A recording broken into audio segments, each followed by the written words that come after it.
Bill, usted es dueño del espacio, usted es dueño de la palabra. Gracias por aceptar la invitación. Muchísimas gracias a ti, Carmen. Esa palabra de... Yo sé que tenemos una amistad de mucho tiempo, que hemos coincidido en muchísimas cosas, en muchísimos conceptos y principios, y te leo cuando tus artículos los leo, te sigo, o sea, sé que estabas ahí. Me fue para mí un impacto sumamente agradable haberte visto de nuevo y estar aquí contigo aún más. Me llamó mucho la atención el título de este programa que tú le pusiste, ¿no? Para mí fue las finanzas en un planeta convulso, ¿no? Y fue muy interesante porque la convulsión, que en el sentido médico se asocia tal vez con la epilepsia, yo dije, estamos en un periodo postictal, que es ese periodo entre las convulsiones, que aquí podemos considerar que fue el COVID-19, los 2 años y pico de COVID-19, y el periodo de volver al estado original de la persona, el estado base, el estado de salud. Estamos en ese proceso realmente post-ictal. Hay que pensar que como resultado del COVID cambió nuestra vida. Ya las tendencias de trabajar en el hogar en forma virtual, a distancia, venía ya, pero esto aceleró el proceso. Nos cambió depender de los deliveries, que afectó el tránsito también, y todavía está ahí.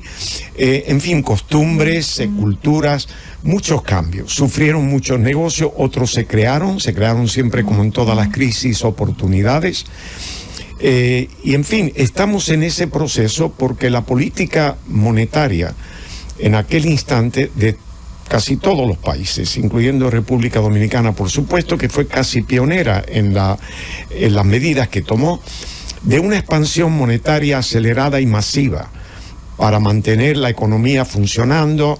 Es un país que estamos acostumbrados a un 5% de aumento en el Producto Interno Bruto, que representa todos los bienes y todas las actividades económicas del país. Y de buena primera se nos viene una situación que paraliza todo el sistema, por ejemplo, educativo, dar clase por televisión, por radio, en fin, se acogieron todo lo primitivo y ideas nuevas. Estamos sufriendo las consecuencias de esas políticas monetarias que, para mantener la economía viva y creciente, llegó a crear una inflación masiva. Claro, cuando circula mucho dinero, evidentemente los valores de las cosas caen y por consiguiente todo el mundo adquiere lo que puede, pero a la vez también afectó mucho empleo. Entonces la gente empleada, ese dinero que le venía, tenía tendencia a ahorrarlo un poco de manera a no saber lo que venía.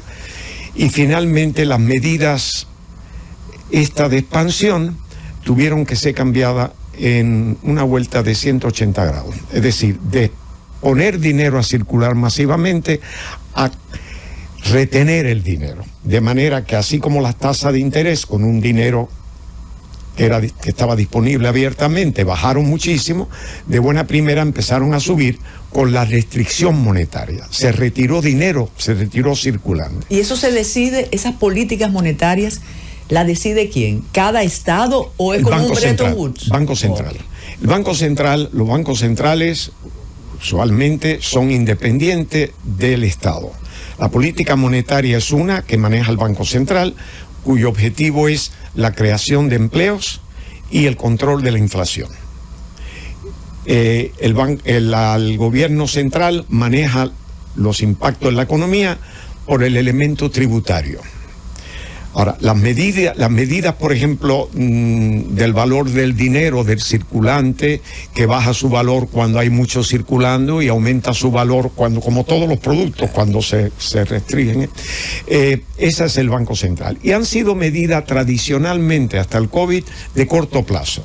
Medidas por 90 días, por 6 meses, para un ajuste de la situación económica. Mientras que el gobierno central, su impacto es el impacto tributario, donde se aumenta evidentemente los impuestos, pues Ahí de nuevo hace la vida más costosa, menos producto disponible, todo ese tipo de cosas, frena la economía. Esas medidas del gobierno por lo regular son largoplacistas. El gobierno no pone, es muy raro que un gobierno ponga un impuesto por 90 días o 6 meses, y cuando dice que es temporal, es permanente, ¿no? Así que el impacto de la política económica, digo política económica porque fue la única manera que se podía manejar la situación. Se requería algo inmediato, no se sabía por cuánto tiempo, y definitivamente una política monetaria que dure 2 años, expandiendo dinero, pues la corrección entonces cuando viene hay que frenar y cortar. Entonces, la tasa de interés que en un momento dado podía estar en 3%, 4%, 5%, no, que subió a 2 dígitos, 10, 12%. Eso tuvo un impacto funesto. Si vemos desde el punto de vista del gobierno, bueno, el gobierno sale al mercado a buscar dinero prestado. El gobierno dominicano emite bonos tanto en el mercado internacional como en el mercado local. Y el Banco Central es una excepción de que sea emisor de títulos en el mercado. Solamente esto sucede en unos 31 países y son los países más pequeños. Pero, por ejemplo, en Estados Unidos... Eso no es tradicional, eso no es parte de... No, en Estados Unidos tú puedes comprar un bono de la tesorería de Estados Unidos, como aquí se compra un bono de Hacienda, que es una deuda del Estado, directamente del Estado. Pero tú no puedes comprar un bono de la Reserva Federal, tú no compras un bono del Banco Central de Canadá, el Banco de Canadá o el Banco de Inglaterra. ¿Y eso garantiza estabilidad o te quita un privilegio como ciudadano? ¿Qué hace eso? No, te voy a decir por qué el Banco Central se vio obligado a emitir. Justamente con el caso Baninter es que el Banco Central hace las primeras emisiones de certificado para pagarle a los depositantes de Baninter. ¿Pero eso es dinero sin respaldo, Bill? Sí, exactamente. Se hizo en aquel momento, yo debo confesar, y lo he dicho, o sea que no me importa decirlo de nuevo, tú sabes que estuve involucrado en el caso Baninter, pero yo estuve involucrado antes de que saliera a luz el caso Baninter. El Banco Central me llamó el día antes de entrar el Progreso a hacer la debida diligencia. El Progreso era el comprador y usualmente cuando hay un comprador se acuerda de que ese comprador envíe sus auditores y demás al banco que va a comprar para ver los libros, a ver si el valor pactado se justifica o no, porque el banco recuerda que tiene activo y pasivo. Tiene los depósitos que le debe a los clientes, a los depositantes, y por otro lado tiene los préstamos que tiene que recaudar de sus clientes. ¿Se puede camuflar, se puede engañar con el pasivo y el activo? Bueno, no, en el caso Baninter fue un fraude, sí, se engañó porque Baninter tenía las 2/3 partes de sus operaciones en un libro escondido. ¿Pero por qué las autoridades no lo detectaron a tiempo? No, las autoridades en aquel momento anterior a, estamos hablando los 90, vimos la crisis de aquí, yo no estaba en el país en los años 80, la crisis de los bancos que crearon, la financiera. Sí. Yo volví al país. Primera etapa mía fue 63-71 con el Royal Bank of Canada. Y ya jubilado del Royal de Toronto, volví al país por mi cuenta. Al año de yo llegar, fue enero del 95, en un programa en el 96 me invita, primer programa que yo estuve en televisión, a hablar sobre el desarrollo de los mercados de valores en América Latina. Él comienza el programa y en el aire me dicen: señor Wall, antes de entrar en materia, les queremos hacer una pregunta. ¿Usted cree que el sistema bancario dominicano es solvente? ¿Qué riesgo? ¿Lo iban a deportar a usted? Yo dije, no, por los estándares internacionales no. Eso no quiere decir que la gente salga huyendo a los bancos, un corralito para retirar su dinero. Pero yo, por ejemplo, que me jubilé como ejecutivo de riesgo de toda América Latina y el Caribe en el Royal, hacíamos análisis de todos estos países de América Latina que me correspondía a mí junto con el Departamento de Economía de Riesgo País todos los años. y lo comparamos con las calificadoras de riesgos internacionales. Y sabíamos que había debilidades en el sistema. Y no es que le había dicho yo no estaba aquí cuando el Banco Universal en los 80 y los bancos que quebraron. Había una situación económica y una situación de presión social, más el endeudamiento de América Latina, que ya venía de los 80 y todo esto, que la situación era muy volátil y sí había debilidades en el sistema regulador y supervisor de la banca. Para darte una idea, yo tenía mi programa de televisión aquel con imágenes, claro, ¿no? Billboard, inversiones y finanzas, y yo hacía análisis de los bancos, yo hacía un ranking de los bancos periódicamente. Y en el año 2002 yo sabía que más del 40%, entre el 40 y el 45% de los préstamos bancarios eran en dólares. Evidentemente, la mayoría de los acreedores bancarios no generaban dólares, pero estaba contabilizado en dólares. En aquella época también la banca, todo esto se corrigió, pero la banca en aquella época tenía tendencia a prestar no en base a la capacidad de pago del cliente, sino más bien por las garantías tangibles que tenía.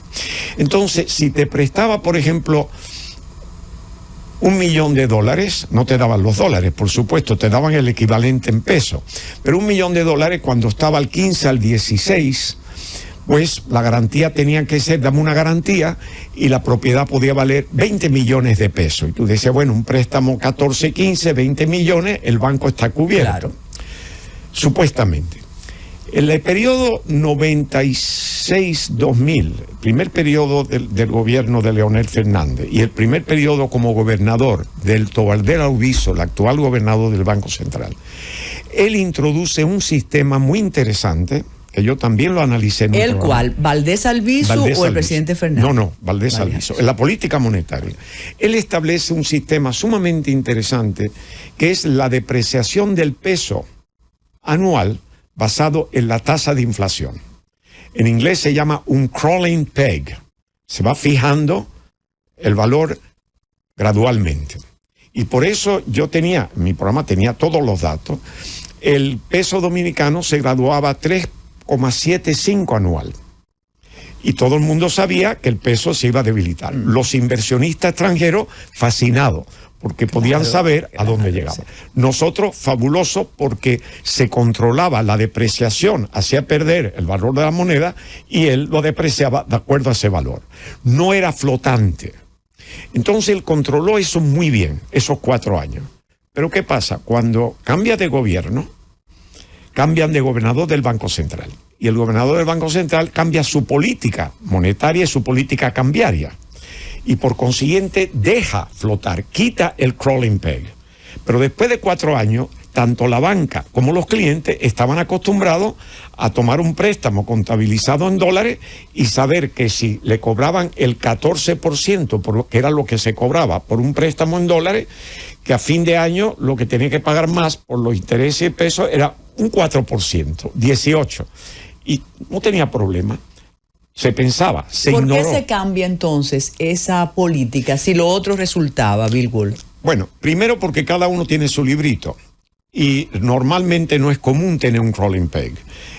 Lo que tenemos países, por ejemplo, digamos una Argentina, deja flotar la moneda en un rango, flota la moneda, pero si sube de ese rango interviene el Banco Central, poniendo dólares en el mercado o recogiendo pesos o lo que sea. Si baja, hace lo mismo. Por consiguiente, dejan flotarla, pero intervienen cuando llegan a los límites de flotación.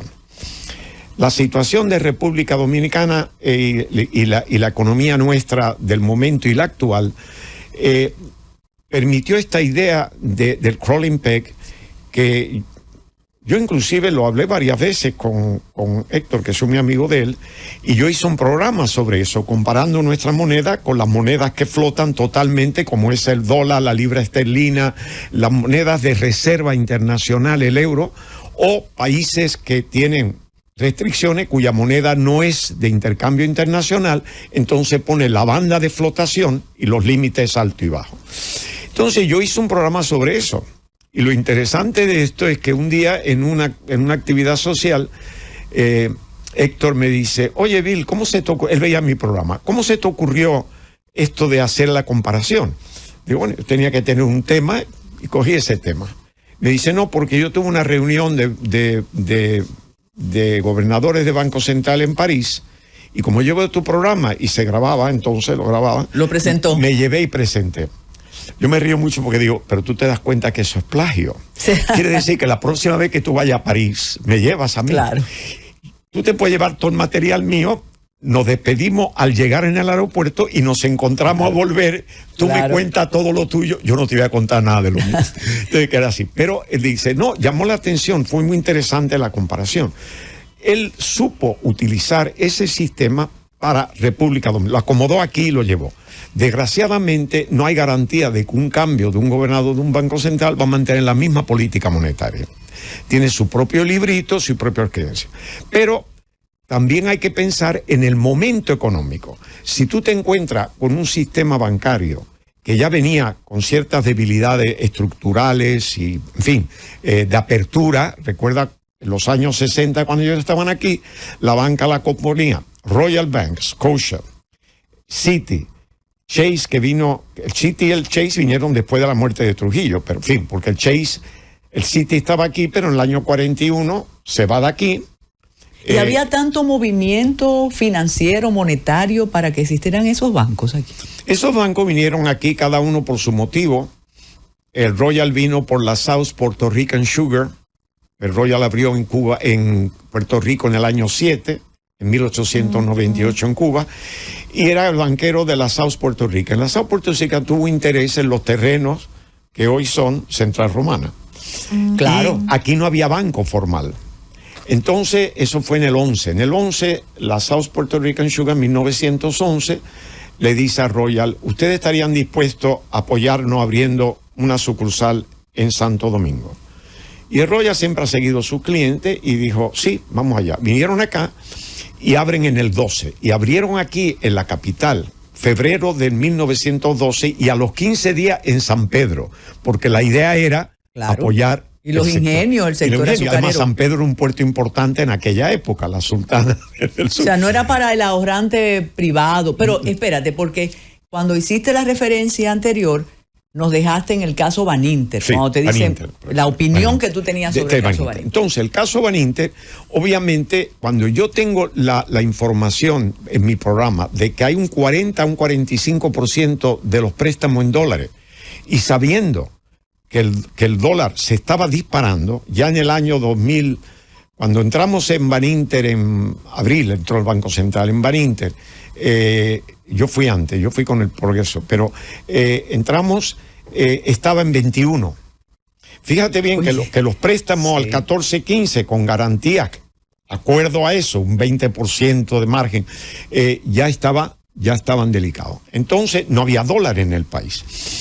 Y precisamente por eso el país salió al mercado con dos emisiones, una de 600 millones de dólares en los Estados Unidos y una de 500. Y una de las dos, creo que fue la de 500, fue para tener dólares y fortalecer la reserva líquida del Banco Central. Estaba muy baja la reserva del Banco Central. El caso Baninter no era Baninter solamente, era que estoy hablando del sistema completo dominicano, un 40-45% en préstamos en dólares, y no habían los dólares, y la tasa disparándose. Es decir, en mayo del 2003, con una tasa que no se me olvida porque yo en Baninter me encargué de todo lo que era la posición en dólares y las relaciones con la banca internacional, estaba 36-1. Por consiguiente, podemos decir... Sin soporte, ahí no había nada para responder. El Banco Central, para decirte una idea, si el Banco Central tendría en aquel entonces 200 millones de dólares líquidos, 250, Baninter le debía a la banca de fuera más de 400. Baninter solamente. Entonces, tú te das cuenta que era una situación crítica. Yo sabía por el programa. Por eso pasa lo siguiente, que es una historia interesante. Cuando me llaman el Banco Central para una consulta. Fue el día antes, fue un jueves, para que fuera el viernes. Malcún había asumido el cargo el miércoles, había sustituido a Guerrero Prats, que fue a Cancillería, a sustituir a Tolentino Dip, que había sido el canciller y había renunciado. Entonces eso fue un cambio inesperado justamente en la semana en que se firma el acuerdo ese lunes entre Progreso y Baninter de compra y venta. La Junta Monetaria da la no objeción para que se proceda con la debida diligencia y ellos acuerdan hacer la debida diligencia en esa semana el sábado, entrando el sábado. Entonces ahí vamos a ver los papeles de verdad. De verdad, okay. A ver los papeles. Ahora bien, en este momento ellos mandan en esa semana el acuerdo de compra y venta al Banco Central, a la Junta Monetaria, para que dé el visto bueno. Y en ese documento hay un adendum que muestra el total de activos de Baninter, que era una empresa que iba a ser comprada por el Progreso, de Baninter and Trust en Gran Caimán, que pertenecía a Baninter, de la Intercontinental de Seguros, que pertenecía a Baninter, y otra que no me recuerdo. Y en ese adendum mostraba el nombre de la empresa y el total de activos. Y muestra Banco Intercontinental 82.700 y pico de miles de millones de pesos. Y un estado financiero auditado por Pricewaterhouse al 31 de diciembre del 2002, donde muestra que el total de activos era un poco más de 25.000 millones. Y la idea era que si yo pudiera o podría aclararle en ese momento la diferencia. Entonces yo llego en un salón contiguo al despacho del gobernador, no el salón grande, un salón, pero afortunadamente me senté mirando al Caribe, porque eso me ayuda a no tener un infarto. Pero esto es sin presunción de culpabilidad, tú no sabes que vas a encontrar no, yo no sabía un precipicio, ¿no? No, yo no sabía. Entonces yo llego, me dan los documentos y digo, señores, bueno, yo no tengo explicación. Tiene que ser ejecutivo de Baninter, porque el estado financiero auditado por Pricewaterhouse, evidentemente le vamos a dar credibilidad, auditado por una firma internacional reconocida. Esto es una cifra nada más. Es posible que ahí no solamente esté el banco, sino que hay un holding bajo Baninter, que estén incluidos de un holding o algo, pero realmente no podemos, la diferencia es muy grande y son ellos los que deben de aclararlo. Y así como el estado financiero tiene todo lujo de detalles, nota de auditores, esto lo que tiene es un solo monto. Bueno, hemos citado a don Marcos Báez. Muy bien, pues entonces llega don Marcos Báez, el gobernador no estaba ahí, el gobernador estaba en su despacho porque estaba atendiendo al ejecutivo de Progreso que iban a entrar al día siguiente y quería el apoyo del Banco Central. Entonces, pero estaba ahí un grupo de técnicos y estaban gente del Banco Central y llega don Marcos Báez. Normal, él no se imagina lo que viene. No viene una cita, pero ya él se podría imaginar, porque ya, ¿verdad? Por eso. Se sienta frente a mí como estás tú, excepto que el marco de él era el Caribe. Y entonces me presentan, yo no lo conocía, y le digo, me pasan la palabra, yo digo, mire señor, aquí tenemos este caso, ¿no? Hay un monto de tanto y un monto de tanto, y me han pedido si yo puedo descifrar la diferencia, pero la verdad es que tiene que ser ustedes porque no hay soporte para ¿usted me podría explicarnos cuál es la diferencia? Y me dice, eso es un banco paralelo. Y yo dije, usted me disculpa, yo tengo muchos años en la banca, pero no había oído esa expresión. ¿Usted me podría explicar qué es un banco paralelo? La verdad, no había oído eso. Me dice, bueno, esos son libros de transacciones bancarias del mismo banco que están en un libro que no se divulga. Está escondido. Digo, entonces, la cifra real de activo y pasivo del banco son los 82.000 y pico. Sí. Usted me quiere decir que lo que está escondido son como unos 57.000 millones de pesos, de miles de millones de pesos. O sea, equivalente a 2.000 millones de dólares en aquel entonces. Más. Sí. Como el que se toma un vaso de agua. Carmen, si yo no estoy mirando al Caribe, que era un día soleado, bello, me da el infarto. Yo dije, Bill se fue. Compórtate. Bill se fue el país. Yo le había cortado el crédito a República Dominicana años antes. Se fue el país. Royal Bank había sido el acreedor financiero más grande de República Dominicana y que fue el que negoció la deuda externa de República Dominicana. A mí no me tocó me tocó Brasil, que fue peor. Pero yo dije, esto se hunde, porque yo sabía que no habían dólares, que las deudas en dólares, y aquí ya arrastra. Y recuerdo que fue un shock para mí, y lo único que le puedo decir, mire señor, usted podría darnos una indicación de lo que son los activos. Los activos evidentemente son los préstamos que da el banco, a quién le ha dado el banco, dónde está ese dinero, en otras palabras. Y me dice, bueno, ahí tenemos, yo no tengo los detalles, me dijo. Bueno, pero usted podría darnos una idea, porque, bueno, ahí hay préstamos a empresas vinculadas, inversiones en empresas del grupo. Pero cuando empezó a decir eso, yo dije, pero el valor de eso es muy cuestionable, porque si está escondido. Pero entonces el banco comprador detuvo la compra, me imagino. No lo detuvo en ese momento. Pasa lo siguiente. Él dice eso y yo digo, bien, usted podría conseguirnos esos datos. Y dice, yo no sé, podría. Digo, bueno, está bien. Y el pasivo, o sea, los depósitos, que es lo que va a asumir el progreso cuando entre, porque eso es lo que le debe a los depositantes. Digo, usted podría darme una idea. Dice, sí, bueno, mayormente el certificado de inversión. Digo, pero está a nombre de Baninter esos certificados, porque yo sí conocí el caso del Universal, que se dieron documentos que los clientes creían que era depósito y eran acciones. Sí. Entonces yo digo, digo, y obviamente firmado por 2 firmas autorizadas del banco, lo cual compromete, o sea, una obligación real de Baninter. Obligación que va a asumir el progreso al día siguiente con un estado financiero legal inferior a lo que declaraba. Exacto. Los 25. Pero o sea, el Banco del Progreso estaba sano en ese momento. Sí, en ese momento el Progreso, bueno, por eso tuvo dificultades, pero en ese momento la verdad es que todos los bancos estaban mal por el dólar. Pero espérese, esto está muy bueno, pero nos piden una pausa. Vamos a tomar un poco de agua y continuamos con Bill Wall. Historia financiera. Ya le tenemos que cambiar el nombre entonces. Vida. Eso era un eslogan de un banquero de toda una vida, que ha estado presente en momentos cruciales de las finanzas en la República Dominicana, que asesora a muchas instituciones, a muchas personas, y que tiene en su haber secretos e historias.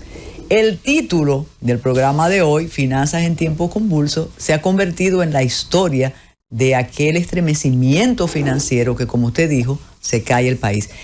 No se debió divulgar el desastre porque recuerdo a una esquina de aquí, donde está otro banco internacional, que decían, vamos a evitar que la fila destruya el sistema financiero en la República Dominicana. Estuvo a punto de destruirse el sistema. Sí, el sistema estaba muy frágil. ¿Por culpa de unos señores que decidieron hacer eso? Mira, fue una combinación de esa manipulación del banco de una manera descarada, porque recuerda que las 2/3 partes de las actividades bancarias estaban escondidas, el libro de riesgo, todo escondido.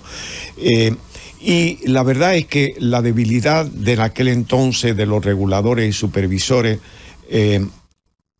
que no los quiero juzgar, pero yo lo dije en aquel programa, tuvo consecuencias. Un dato histórico que hay que pensar es que en los años 60, aquí el Banco Popular nace el día 2 de enero del 64. Y el Reserva venía de cuando se firma el tratado Hull-Trujillo, Trujillo-Hull, del 41, que es cuando los Estados Unidos le traspasan la aduana de nuevo al gobierno. El Citibank llegó aquí en el año 16-17, con el desembarco americano, ya Royal estaba aquí, simplemente como depositario de las recaudaciones aduanales. Como se nombró un recaudador del gobierno americano para recaudar eso, para el pago de la deuda del país, entonces los americanos no iban a tener ese dinero en el Royal, que era el único banco que había aquí como banco, como institución bancaria grande. Pero espérate, Reserva fue antes del Banco Central, ¿no puede ser? Central fue 45. Sí, pero no era banco emisor. Entonces, mira bien, el Reserva se funda porque tiene el Citi, el Citi no vino aquí para hacer grandes negocios, como vino Royal, que después se fue expandiendo los negocios. Lo trajo la South Puerto Rican Sugar, pero era abrir cuenta y hacer negocios. El Citi vino para recaudar dinero que le pertenecía, según los americanos, a ellos, para pagarse la deuda. Ese fue el único propósito. Y eso se comprueba cuando se hace el traspaso de la aduana de nuevo al gobierno dominicano. Ya no hay razón de ser para el Citi aquí. Y el Citi, como no creó una base de negocio importante como tenía ya Royal y tenía el Scotia que llegó en el año 20, ellos lo que tenían básicamente ese era el propósito de ellos aquí. Entonces ellos le venden los activos o se los traspasan al gobierno dominicano. El gobierno dominicano no tenía banco en ese momento. Si hubiera habido un banco central, podía haber recibido recursos, pero se crea. Y yo estoy seguro, sin haber leído la historia del Banco de Reserva, que el nombre de Reserva se escoge por la Reserva Federal. Porque en Estados Unidos el Banco Central es la Reserva Federal y al recibir dinero que le pertenece al Estado, entonces se dijo Reserva, porque no hay motivo ninguno para llamarle al banco de Reserva. Pero entonces todo eso, previo a la crisis, Baninter. Estamos hablando del sistema bancario. Y es a eso, porque lo que estoy diciendo es que en los años 60, el banco realmente dominicano era Reserva, pero las operaciones eran del Estado. No competía realmente. Los bancos que estábamos aquí, que manejábamos el mercado, era Royal, Scotia, Citi, que volvió en el 62, y el Chase Manhattan, que viene en el 62. Después de la muerte de Trujillo, que vienen esos dos bancos ya para hacer negocio aquí. Y esos eran los bancos que había y el Reserva. Pero nosotros bancos, yo estaba entre los cuatro, no veíamos a Reserva como competencia. Reserva es competencia hoy, que tiene una amplia base de depositantes privados, pero en aquella época era el manejo. Y ya se había creado en el 47 el Banco Central, que era el banco emisor, el banco de los bancos.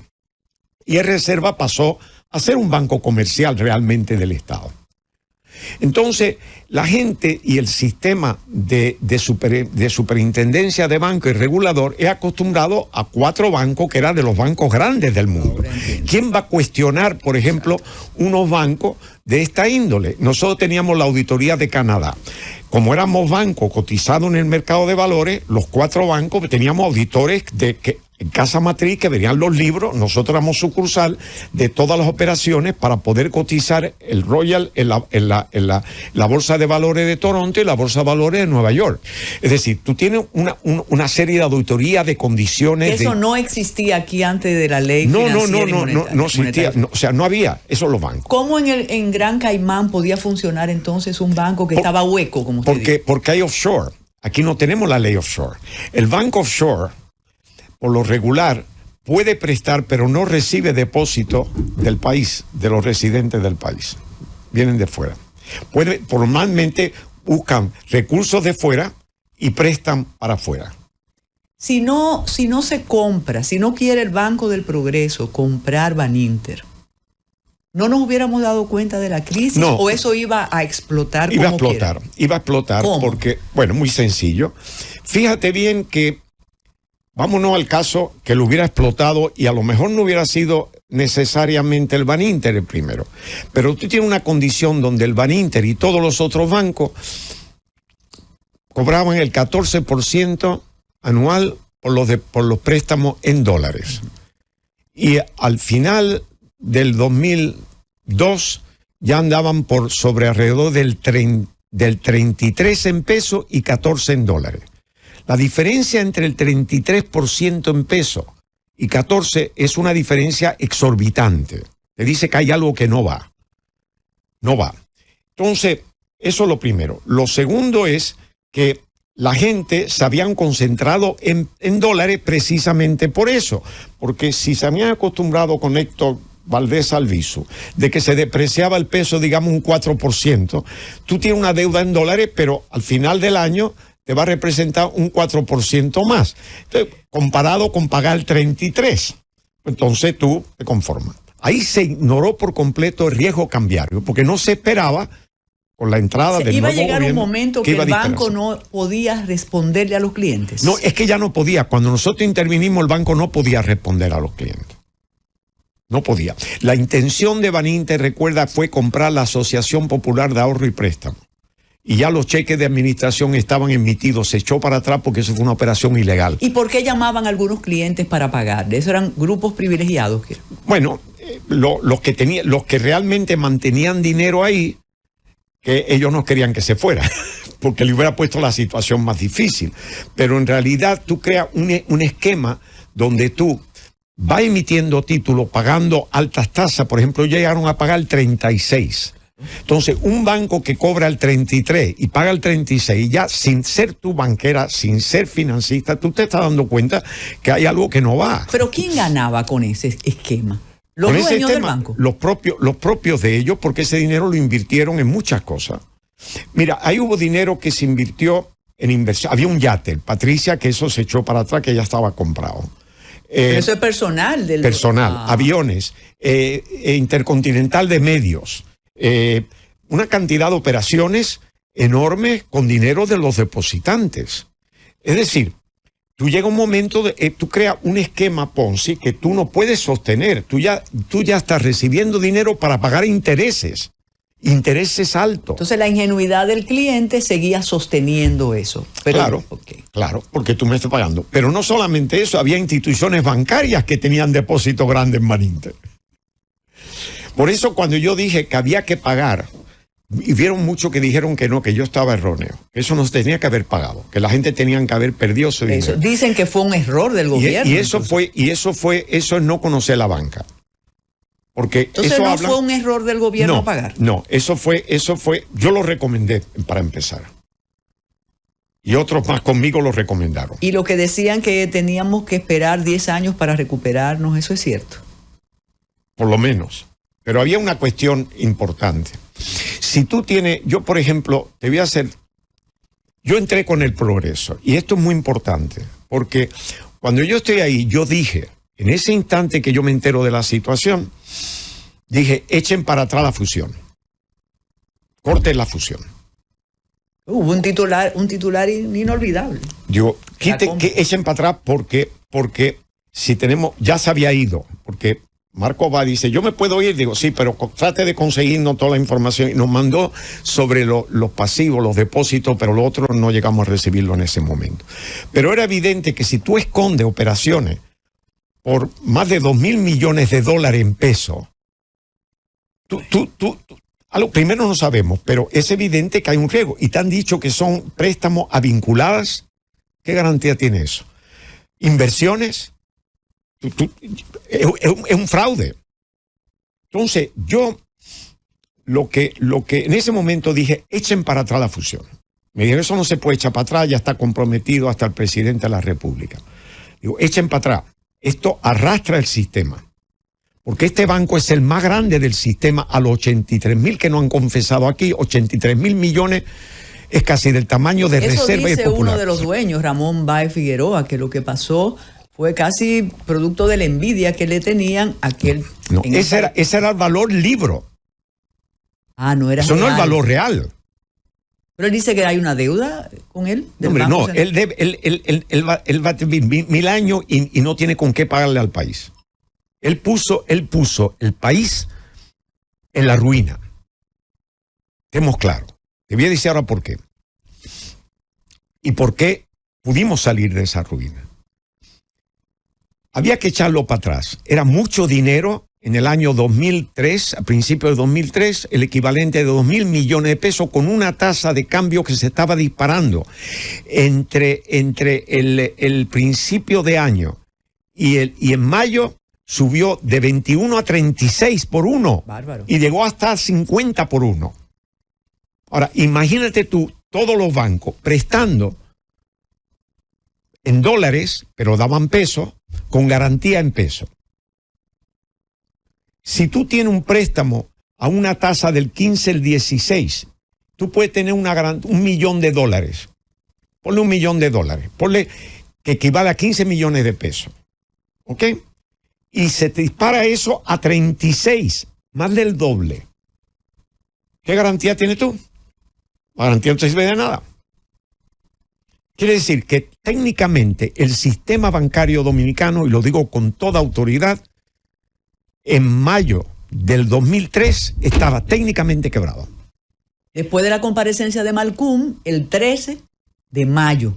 Ahí fue una fecha clave, inolvidable. Y de hecho, los únicos dos que se salvaban era el Citi y el Scotia, porque lo que tienen ellos aquí es peccata minuta. Son bancos muy grandes. Entonces un efecto dominó se iba a producir. Claro. Entonces, por eso era lo que llamamos un efecto sistémico. Era un riesgo, no era uno, es que creaba una cadena. Porque el Banco Central no tenía dólares para responder. Por ejemplo, te voy a decir la táctica que yo tuve que usar, la idea que se me ocurrió. Cuando nos dividimos los tres cargos, que éramos el comité administrativo de Baninte, o administrador de Baninte, que estaba Mario Dávalos, que se encargó no era banquero, se encargó de la administración, recortar los gastos al máximo, porque el periodo que el Banco Central iba a tener de administración de 3 meses, recortar los gastos al máximo, en fin, mantener la situación. Estaba Nuno Viñas, que había trabajado en el Chase, que cuando nos pusimos de acuerdo, digo, quédate tú con la cartera. Yo soy especialista en la cartera, pero en República Dominicana no son cálculos técnicos, es saber quién es quién, con quién se acuesta quién y con quién está emparentado fulano. Y ahí yo no llevaba muchos años fuera de aquí. Entonces, no. Yo me iba a encargar de la posición de fuera. Y yo tenía credibilidad fuera porque yo había estado en el Steering Committee de la negociación de la deuda externa de Brasil en el año 82-83, representando 60 bancos, los canadienses y de fuera, éramos 10 bancos. Y el paquete total eran 120,000 millones de dólares. Era el mayor acreedor de América Latina. ¿No era posible sobornarlo a uno de ustedes tres para cambiar el destino de esa institución? Mira, primero, no creo que ninguno de los tres, estoy seguro que ninguno de los tres hubiéramos aceptado eso. Y segundo, ya no había cómo. El asunto era que yo sabía, porque conocía todo el endeudamiento de América Latina. Yo participé en grandes préstamos para América Latina. Préstamos de 1.000 millones, 10 bancos, 20 bancos, cuando prestamos dinero como loco en América Latina. Y después traté de cobrar algunos, ya tú sabes que eso no llegamos a nada y se renegociaron las deudas. El sistema de banca privada internacional occidental para el año 82-83 también estaba técnicamente quebrado. Mira, el tiempo corre y hay situaciones que usted debe dejar en este primer encuentro establecido. Usted ha dicho que el Banco Central es una especie de institución al margen del gobierno, aunque lo designe. Sí, es independiente del gobierno. ¿Y puede trazar la política monetaria del país sin consultar con el jefe? Sí, claro. Por lo regular se consulta. Fíjate bien que hay una junta monetaria, no es el Banco Central, es una junta monetaria. Y la junta monetaria en este país la representan posiblemente los mayores o los principales representantes de la economía nacional. Por ejemplo, si tú tienes, ¿quién te digo yo? Los conocidos nombres que se pueden mencionar, que son los que al Banco Central, que son los técnicos, le pueden decir en una política monetaria qué impacto puede tener esa política en su sector, sea sector turismo, sea sector industrial o sea sector zona franca, lo que sea. ¿Cómo puede afectar esa política positiva o negativamente? Y eso les sirve de guía, de consulta para su política monetaria a los técnicos. Por consiguiente, una cosa muy técnica. Si entra la política, entra algo que distorsiona. Ahí tiene que ser puramente político. En segundo lugar, ¿existen precedentes como el nuestro de una administración del banco cuasi permanente como la del apreciadísimo don Héctor? Perdón, hay ejemplos de personas que dirijan el banco tanto tiempo. Tú dices Banco Central. Región, ajá. No, han estado 10, 15 años. Valdés Albizu tiene posiblemente casi un récord de esto. Exacto, tenemos que hacer una pausa.